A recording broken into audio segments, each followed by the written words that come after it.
What's going on, everyone? This is Joseph from Slice and Poke YouTube channel. If you didn't see Austin's last video, this is going to be a budget-oriented EDC and pocket knife channel. Got a pretty cool knife review for you today. Well, it's actually two knife reviews, both out of our collections. This one is a Petrified Fish Victor. Quick little overview. Get more in depth here in a second. And then we have a Tenable Nesstreet. Another quick little overview. Before I get into it, I just want to say thank you all for stopping by and watching the video. If you enjoy it, consider subscribing and liking the video. And stick around and see what else we put out here in the future. So we'll go ahead and start with the Petrified Fish, so I'll move this one out of the way. This one right here is out of Austin's collection.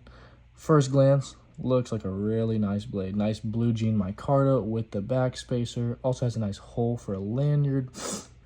Pretty nice deep carry pocket clip. Very sturdy. Also has, so deployment methods, it has a back flipper and a cutout for reverse flicking. So you can reverse flick it like that, which is my preference, or you can just flick it.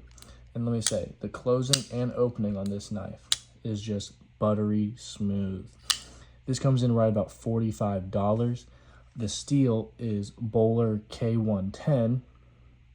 It's kind of like a German variant of D2 steel, so very budget-friendly. Not a bad steel by any means, just more on the budget side. Nice buoy-shaped blade. Very, very big knife. Well, not very big, but good-sized knife. You can get a full grip on it. You can also choke up on it to get more power whenever you're cutting. Let's get a quick little measurement. So, comes in right about 8 inches, 8 1/8 of an inch. Decent sized blade. Super nice for everyday carry, maybe on the big side for some people.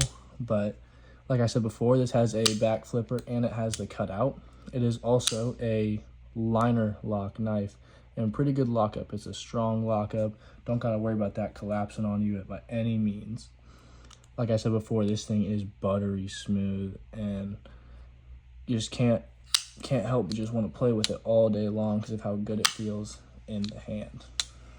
So I really enjoy the Petrified Fish. Let's move on to the Tenable and see what we got for that one. This one right here is mine. It is a Tenable Nesstreet. For actions, it has dual thumb studs and also has a button for the lock. So you can flick it with your thumb, you can reverse flick it, or you can just hold the button lock and open it like that. This is also around the same size, I believe. Should be around 8 inches. Yep. Maybe a little bit less than 8 inches, but just about there. This one's a little more expensive. You can find it for in the $40 range, but I believe retails around $58. This blade is in 14C 28N steel, so one of my favorite budget steels. Hold an edge super well. Just a really good steel option for all these new budget knives coming out. This also has micarta handles, but these are green and there's no back spacer. Both of these have steel frames. Don't know if I mentioned that for the Petrified Fish. But both of these have very, very nice detents.